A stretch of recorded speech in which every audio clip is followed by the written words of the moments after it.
이게 다 뭐야? 엄마가 남긴 재산 당신이 다 빼돌린 거 아니야? 장례식장 복도에 날카로운 고성이 울려 퍼졌습니다. 30년을 모신 시어머니의 영정사진 앞에서 남편 철수는 슬픔 대신 분노 섞인 눈으로 저를 몰아세웠죠. 옆에 서 있던 시누이는 한술 더 떠 제 가방을 낚아채 바닥에 내동댕이 쳤습니다. 언니, 솔직히 말해봐요. 치매 걸린 노인네 꼬득에서 도장 찍게 만든 거 아니냐고. 차가운 대리석 바닥에 흩어진 제 소지품들 사이로 낡은 오동나무 상자 하나가 툭 튀어나왔습니다. 그 상자는 어머니가 돌아가시기 직전까지 품에서 놓지 않으시던 유품이었습니다. 영수가, 이거 절대로 남들 보여주지 마라. 어머니의 마지막 유언이 귓가를 스쳤지만 제 눈앞의 현실은 참혹했습니다. 평생을 종처럼 부려먹던 가족들이 이제는 저를 도둑으로 몰아 길바닥으로 내쫓으려 하고 있었죠. 안녕하세요. 인생이야기 채널입니다. 오늘은 평생을 헌신하고도 배신당한 한 여인이 죽은 시어머니가 남긴 기적 같은 선물로 인생의 역전극을 쓰는 실화 사연을 들려드리려 합니다. 여러분, 사람의 진심은 언제쯤 보상받을 수 있을 건가요? 30년 세월 남편의 외도와 시누이의 구박을 견디며 치매 걸린 시어머니의 대소변을 받아냈던 영숙 씨. 그녀에게 남은 건 상처뿐인 몸과 빈털터리 신세뿐이었습니다. 하지만 그 낡은 상자 뚜껑이 열리는 순간 장례식장의 공기는 얼어붙고 말았습니다. 그 속에 들어있던 건 단순한 유품이 아니었거든요. 그때까지만 해도 영숙 씨는 전혀 몰랐습니다. 이 상자가 열리는 순간 자신을 멸시하던 남편과 시누이의 인생이 어떻게 나락으로 떨어지게 될지를요. 시간을 거슬러 30년 전 영숙 씨가 이 집에 처음 발을 들였을 때를 떠올려 봅니다. 가난한 집안의 맏딸로 태어나 배운 것 하나 없던 그녀에게 시집이란 또 다른 일터였죠. 새벽 4시면 일어나 가마솥에 불을 지피고 깐깐하기로 소문난 시어머니 박 씨의 비위를 맞추며 하루를 시작했습니다. 영수가, 국물이 짜다. 다시 끓여와라. 시어머니의 서슬퍼런 호통에 영숙 씨는 죄인처럼 고개를 숙였습니다. 손가락 끝이 갈라지고 무릎이 시려와도 자식들을 보며 버텼던 지독한 세월이었습니다. 하지만 진짜 고통은 남편 철수의 무관심이었습니다. 효자라는 허우 좋은 핑계로 어머니 편만 들던 남편은 아내의 눈물을 외면했습니다. 당신만 참으면 집안이 조용한데 왜 자꾸 이 일을 만들어? 남편의 차가운 말 한마디는 영숙 씨의 심장에 비수처럼 꽂혔죠. 시누이는 명절마다 찾아와 상다리가 휘어지게 차린 음식을 보며 트집을 잡았습니다. 언니는 좋겠어. 우리 엄마 덕에 이렇게 큰 집에서 편히 사니까. 영숙 씨의 속은 까맣게 타들어갔지만 그녀는 그저 말없이 걸레질을 할 뿐이었습니다. 그러던 10년 전 시어머니 박 씨에게 치매가 찾아왔습니다. 정신이 온전치 못한 노인을 돌보는 건 오롯이 영숙 씨의 몫이었죠. 대소변을 받아내고 밤마다 헛소리를 하는 어머니를 다독이며 그녀는 꼬박 10년을 버텼습니다.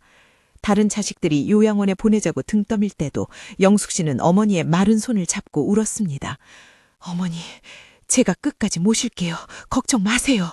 그때였습니다. 정신이 나갔던 시어머니가 가끔 제정신이 돌아올 때마다 영숙 씨의 귀에 대고 알 수 없는 소리를 중얼거리기 시작한 것은요. 영숙아, 미안하다. 저 장롱 밑에 내가 숨겨둔 게 있다. 절대 철수놈한테는 말하지 마라. 처음엔 그저 치매 노인의 헛소리인 줄만 알았습니다. 남편 철수는 그 무렵 이미 밖에서 다른 살림을 차리고 집을 비우기 일쑤였고 시누이는 어머니의 노령연금까지 가로채려 안달이 나 있었으니까요. 영숙 씨는 그저 어머니의 마지막 가는 길을 편히 해드리고 싶었을 뿐입니다. 하지만 어머니가 돌아가시기 직전 제 손에 쥐어준 그 낡은 열쇠 꾸러미, 그것이 영숙 씨를 지옥에서 건져줄 유일한 동아줄이 될 줄은 꿈에도 몰랐습니다. 장례식이 채 끝나기도 전이었습니다. 남편 철수는 영정사진 앞에서 곡을 하는 척 하다가도 무섭게 돌변했습니다. 당신 어머니 통장 어디다 숨겼어? 매달 들어오던 연금이며 예전에 팔았던 땅값 분명히 남았을 텐데. 철수의 눈에는 어머니를 잃은 슬픔 따위는 보이지 않았습니다. 오직 돈 냄새를 쫓는 하이에나 같은 광기뿐이었죠. 옆에서 거들던 시누이는 더 가관이었습니다. 언니, 솔직히 말해. 치매 걸린 엄마 몰래 도장 찍어서 뒷주머니 찬 거 다 알아. 좋게 말할 때 내놔. 영숙 씨는 무너져 내리는 가슴을 부여잡았습니다. 30년 동안 이들을 위해 몸이 부서져라 일한 결과가 고작 도둑 취급이라니요. 그때였습니다. 철수의 주머니에서 끊임없이 진동이 울렸고 영숙 씨는 우연히 남편의 휴대폰 화면을 보게 되었습니다. 자기야, 할망구 돌아가셨다며? 이제 그 집 팔고 나랑 아파트 들어오는 거지? 그건 남편이 오랫동안 만나온 내연녀의 문자였습니다. 영숙 씨가 시어머니의 기저귀를 갈며 밤을 지새울 때 남편은 어머니의 죽음 이후에 얻을 재산으로 새 살림을 차릴 꿈을 꾸고 있었던 겁니다. 온몸에 피가 거꾸로 솟는 기분이었습니다. 배신감에 몸을 떨던 영숙 씨는 문득 어머니가 마지막으로 남긴 열쇠를 떠올렸습니다. 영숙아, 내 방 장롱 밑 가장 깊은 곳을 열어라. 그녀는 마치 홀린 듯 어머니의 빈 방으로 향했습니다. 뒤에서 남편이 어디가? 당장 안 서? 라며 고함을 쳤지만 들리지 않았습니다. 장롱 밑 깊숙한 곳, 먼지가 뽀얗게 쌓인 바닥판을 뜯어내자 그곳엔 검은 비닐봉지에 겹겹이 쌓인 오동나무 상자가 숨겨져 있었습니다. 상자를 들고 다시 거실로 나오자 남편과 시누이가 눈을 부라리며 달려들었습니다. 그거지? 역시 숨겨둔 게 있었어. 당장 내놔. 남편이 상자를 뺏으려 영숙 씨의 어깨를 밀쳤고 그녀는 바닥으로 쓰러졌습니다. 상자 뚜껑이 열리며 내용물이 사방으로 흩어졌죠. 그런데 그 안에서 나온 건 금덩이나 뭉칫돈이 아니었습니다. 낡은 통장 5개와 찢어진 편지 1장, 그리고 낯선 변호사의 명함 1장이었습니다. 그때까지만 해도 그들은 몰랐습니다. 이 낡은 통장들이 남편과 시누이의 숨통을 어떻게 조이게 될지를요. 바닥에 흩어진 5개의 통장을 본 남편 철수의 눈이 뒤집혔습니다. 이것 봐, 내 이럴 줄 알았어. 이 노인네가 돈을 여기다 다 처박아 두었구만. 그는 짐승처럼 달려들어 통장 하나를 낚아채 펼쳤습니다. 하지만 그 순간 철수의 표정이 기괴하게 일그러졌습니다. 통장의 명의는 어머니 박 씨의 것도 아들인 철수의 것도 아니었기 때문입니다. 모든 통장의 예금줄 안에는 김영숙이라는 3글자가 선명하게 박혀 있었습니다.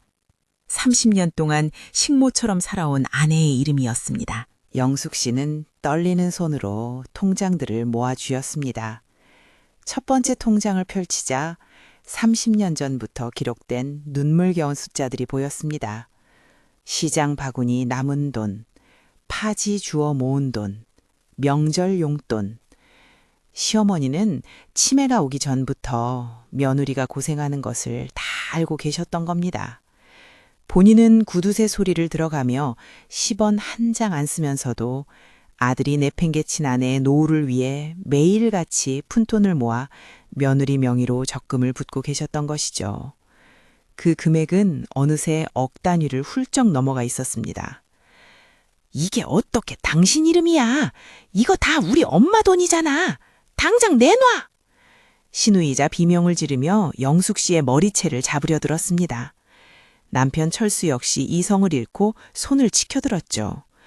당신이 노인네 홀려서 빼돌린 거 내가 모를 줄 알아? 이건 다 내 상속분이야. 그들이 영숙 씨를 윽박지르며 폭력을 행사하려던 바로 그 순간 굳게 닫혀있던 장례식장 문이 열리며 검은 정장 차림의 남성이 걸어 들어왔습니다. 그의 손에는 두툼한 서류 가방이 들려 있었습니다. 박씨 할마님으로부터 정식 수임받은 변호사 강민호라고 합니다. 지금 뭐 하시는 거죠? 변호사의 차가운 목소리에 장례식장은 일순간 정적에 휩싸였습니다. 그는 바닥에 떨어진 찢어진 편지 봉투를 집어들어 영숙 씨에게 건넸습니다. 할머님께서 제게 신신당부하셨습니다. 자식들이 며느님을 괴롭힐 때 이 서류를 꺼내라고요. 시어머니는 이미 오래전부터 아들의 외도와 자식들의 탐욕을 예견하고 계셨던 겁니다. 그리고 그 편지 속에는 남편과 시누이를 단숨에 매장해버릴 충격적인 증거가 함께 들어있었죠. 변호사가 서류 가방에서 꺼낸 것은 단순한 유언장이 아니었습니다. 여기 이 서류는 고 박씨 할머님께서 생전에 작성하신 불효 방지 및 증여계약 해제서입니다. 그리고 할머님께서 직접 녹음하신 음성 파일도 포함되어 있죠. 변호사가 재생 버튼을 누르자 익숙하지만 엄격한 시어머니의 목소리가 장례식장에 울려 퍼졌습니다. 내 아들 철수야. 그리고 딸아. 너희가 영숙이 몰래 내 인감 훔쳐서 땅 팔아먹으려 했던 거 내가 모를 줄 알았더냐? 너희가 영숙이를 구박하고 내쫓으려 할 때마다 내 가슴은 갈기갈기 찢어졌다. 내 재산은 단 한 푼도 너희에게 갈 수 없다. 시어머니의 목소리는 서슬퍼랬습니다. 알고 보니 시어머니는 치매가 심해지기 전 남편 철수가 내연녀와 짜고 어머니의 명의를 도용해 대출을 받으려 했던 모든 정황을 파악하고 계셨던 겁니다. 변호사는 이어서 남편의 외도 증거와 시누이가 어머니의 연금을 유흥비로 탕진한 내역서까지 하나하나 나열하기 시작했습니다. 현재 이 집과 할머님의 모든 유산은 적법하게 며느리인 김영숙 씨에게 증여되었습니다. 또한 아드님께서 몰래 빼돌린 대출금 2억 원에 대해서는 할머님의 명의도용으로 형사고소를 진행하라는 유언이 있었습니다. 남편 철수의 얼굴은 흑빛이 되었습니다. 재산을 가로채 내연녀와 호의호식하려던 그의 계획이 순식간에 수포로 돌아간 것이죠. 시누이는 바닥에 주저앉아 변호사의 바짓가랑이를 붙잡고 울고불고 매달렸지만 이미 늦었습니다. 영숙 씨는 그제야 시어머니가 왜 그렇게 깐깐하게 굴며 자신을 곁에 두려 하셨는지 깨달았습니다. 그것은 구박이 아니라 이 무서운 자식들로부터 영숙 씨를 보호하고 홀로 설 수 있는 힘을 길러주기 위한 어머니만의 거친 사랑이었던 겁니다. 하지만 감동도 잠시 서류의 마지막 페이지를 넘기던 변호사가 영숙 씨에게 떨리는 목소리로 말했습니다. 김영숙 씨, 할머님께서 남기신 마지막 유품이 하나 더 있습니다. 이건 정말 믿기 힘든 내용이군요. 과연 시어머니가 마지막으로 숨겨둔 진짜 보물은 무엇이었을까요? 변호사가 건넨 작은 실크 주머니 안에는 낡은 종이 한 장이 들어있었습니다. 그것은 30년 전 영숙 씨가 시집 오던 날 친정아버지가 시어머니께 보냈던 간절한 편지였습니다. 사부인, 우리 귀한 딸, 배운 것 없고 가난한 집딸이라 기죽지 않게만 해주십시오. 이 아이가 사부인의 눈물을 닦아줄 보석이 될 것입니다. 시어머니는 그 약속을 평생 가슴에 새기고 사셨던 겁니다. 편지 뒷면에는 시어머니의 삐뚤빼뚤한 글씨가 적혀 있었습니다. 영수가 내 딸보다 더 내 딸 같았던 아이야. 이제 이 집도 돈도 다 내 것이니 뒤도 돌아보지 말고 내 인생 찾아 떠나거라. 고생 많았다. 영숙 씨는 그 자리에 주저앉아 통곡했습니다. 자신을 구박하는 줄만 알았던 시어머니가 사실은 가장 든든한 버팀목이었다는 사실에 가슴이 미어 터질 것 같았지요. 남편 철수가 비굴하게 다가와 어깨를 잡으려 하자 영숙 씨는 싸늘한 눈빛으로 그 손을 뿌리쳤습니다. 당신들 당장 이 집에서 나가. 어머니 말씀대로 난 이제 당신들 가족 아니야. 내 변호사하고 법정에서 얘기해. 평생 큰 소리 한 번 못 내던 영숙 씨의 일갈에 남편과 시누이는 쫓겨나듯 장례식장을 빠져나갔습니다. 일주일 후 영숙 씨는 모든 짐을 정리했습니다. 남편과의 이혼 서류를 접수하고 시어머니가 남겨주신 재산으로 작은 꽃집을 차리기로 했죠.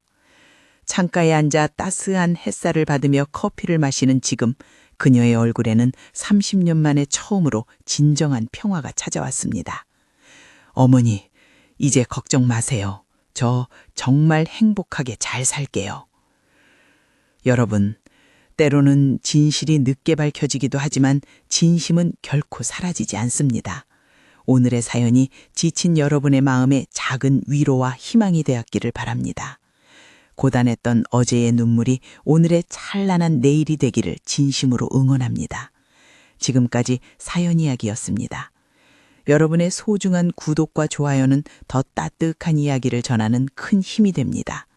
알림 설정까지 해주시면 마음을 울리는 더 깊은 사연으로 매일 찾아뵙겠습니다. 오늘도 평안한 밤 되세요. 시청해 주셔서 감사합니다.